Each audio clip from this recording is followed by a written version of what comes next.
The lawyer's office smelled like old carpet and older money. Dark paneling, a window unit humming against the July heat, a ceiling fan turning slow enough that it barely moved the air. Darren Whitfield sat at one end of the conference table in a linen blazer he'd bought in Tampa, one ankle crossed over his knee, checking his phone. He had a flight to catch. He'd made that clear twice already. At the other end of the table, hands folded in her lap, was Clara Osgood, 71 years old, fourth generation on the same 640 acres in Wapello County, Iowa. She hadn't said much since they sat down. She didn't need to. This is a story about what happens when greed meets a contract written before greed had a fighting chance. And before we go any further, I want to be upfront about something. The specifics here are drawn from real inheritance disputes that have played out across the American Midwest over the past 4 decades. The names and identifying details have been changed, but the mechanics, the tractor, the clause, the moment a nephew's plan turned to sand, that part is real. And it happens more than you'd think. If your family has ever argued over land, over equipment, over who gets what when a farmer dies, leave a comment below, because this story will feel familiar to a lot of you. Harold Osgood died on a Tuesday in March 2019. He was 78 years old. He'd farmed the same ground his grandfather broke in 1911, and he'd done it the way stubborn men do, with conviction, with cash whenever possible, and with a deep suspicion of anyone who didn't understand what it meant to grow something from bare dirt. When Harold had no children. His wife, Evelyn, had passed in 2014. What he had was a sister, Margaret, 10 years younger, retired in Clearwater, Florida, and Margaret's son, Darren. Harold also had Clara, his sister-in-law, Evelyn's younger sister, who'd worked the farm alongside Harold for nearly 15 years after Evelyn got sick. Clara wasn't family by blood.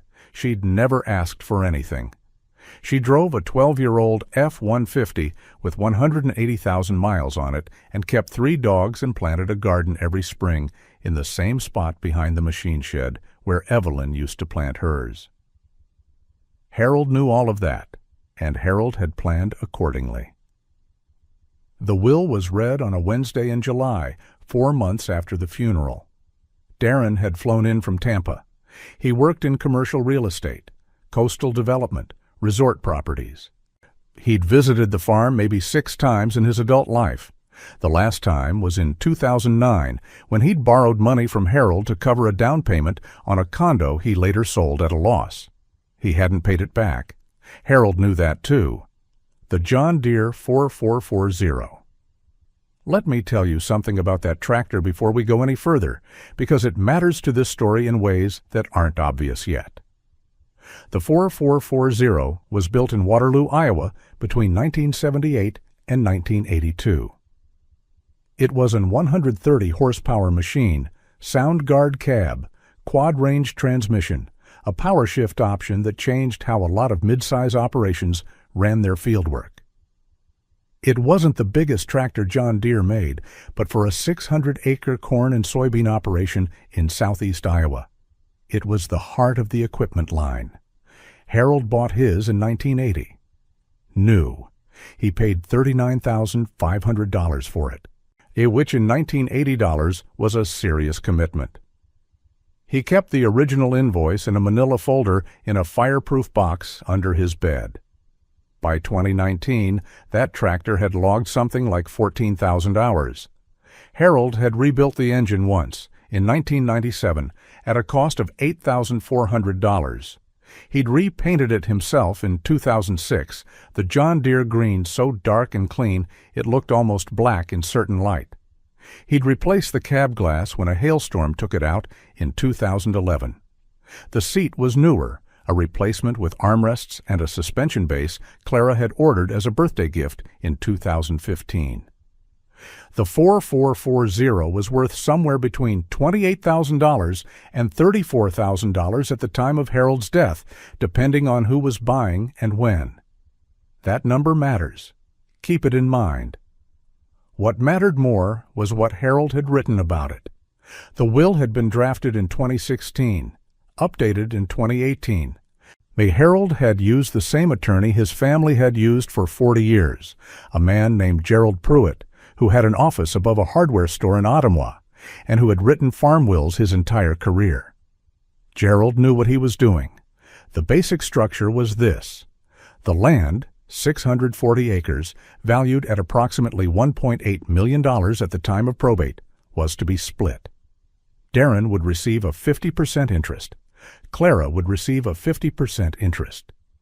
Darren, in Tampa, had done the math before the reading even started. $1 million share. Even accounting for market fluctuations, even if they had to hold it a while, that was enough for the 40-foot catamaran he'd been looking at. He'd actually pulled up the listing on his phone during the flight up from Tampa. He'd named it already, in his head. The problem was the clause. Gerald Pruitt cleared his throat, adjusted his glasses, and read it aloud. In the event that any co-heir of the real property wishes to liquidate their interest through forced sale or auction within 10 years of the date of this instrument's execution, such co-heir must first offer their interest to the remaining co-heir at fair market value as established by independent appraisal. Furthermore, any forced sale or auction of the real property held jointly may only proceed with the written consent of the primary equipment custodian, as defined herein. The primary equipment custodian is defined as the individual holding legal title to the John Deere model 4440, serial number RW 4440P012847, currently housed in the machine shed on the north property. Darren looked up from his phone. To Gerald continued, Title to the John Deere Model 4440 is hereby transferred in full to Clara Ann Osgood, effective upon my death. The ceiling fan kept turning. Harold hadn't been subtle about what he was doing. He'd talked it through with Gerald in detail. The 4440 wasn't just a tractor. It was a lever. It was a lock. It was the thing Harold had used his whole life to do the work, and now it was the thing that would make sure the work continued. Clara held title to that tractor, which meant Clara held veto power over any forced auction of the land, which meant Darren couldn't touch his 50% share, not in any meaningful way, not without her agreement, for 10 years, unless she wanted to buy him out.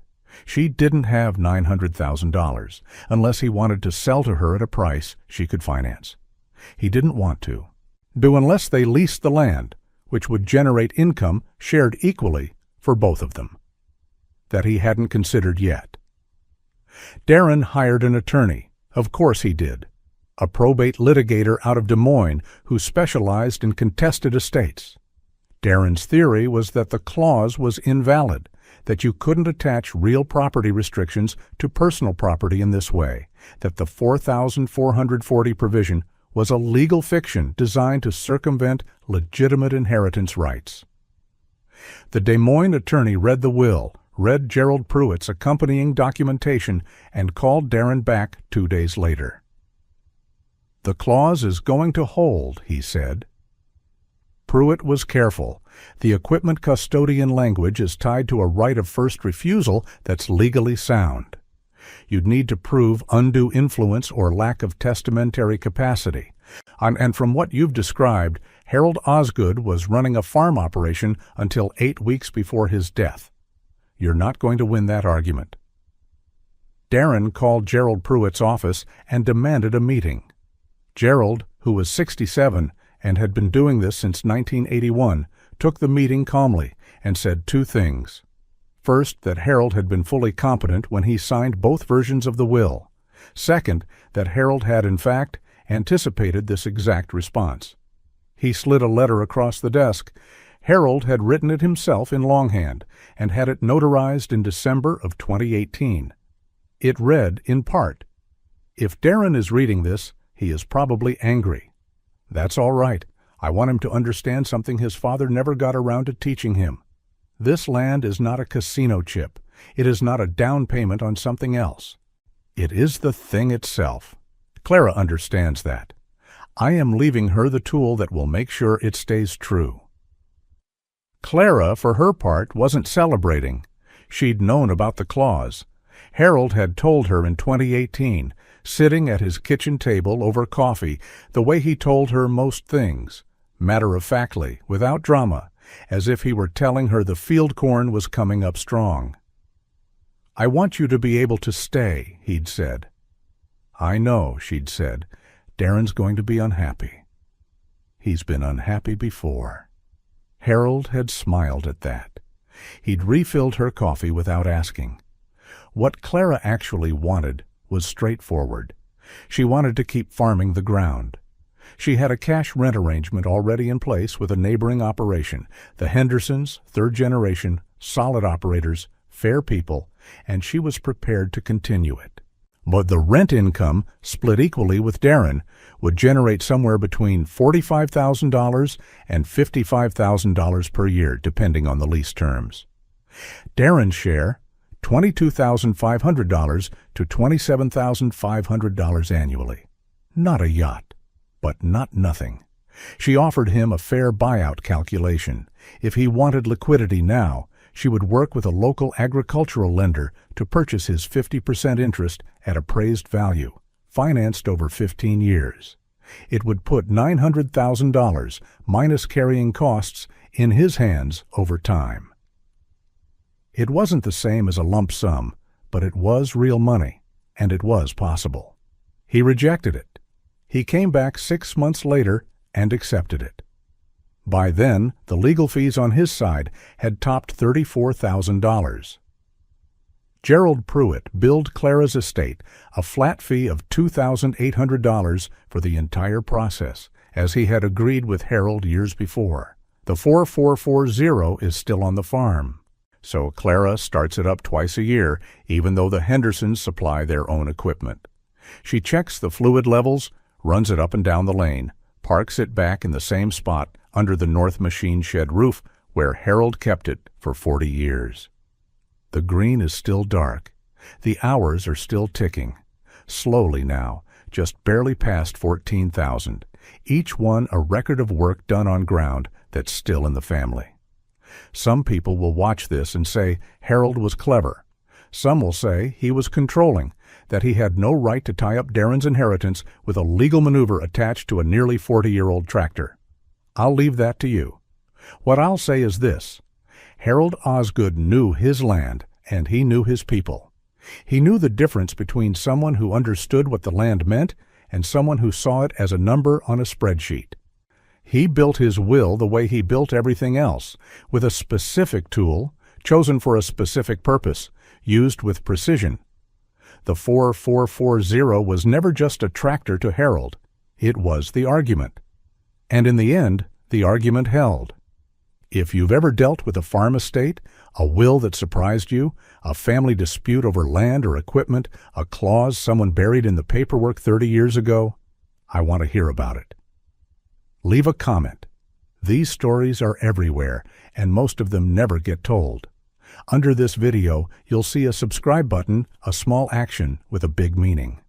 By pressing it, you're not only supporting the creation of more content like this, but you're also becoming part of the very exchange we've been talking about, giving and receiving in harmony. It's not about the size of the action, it's about the meaning. A simple subscription tells me these words reached you. It tells me that the effort, the late nights, and the discipline to bring this message forward mattered to someone on the other side of the screen.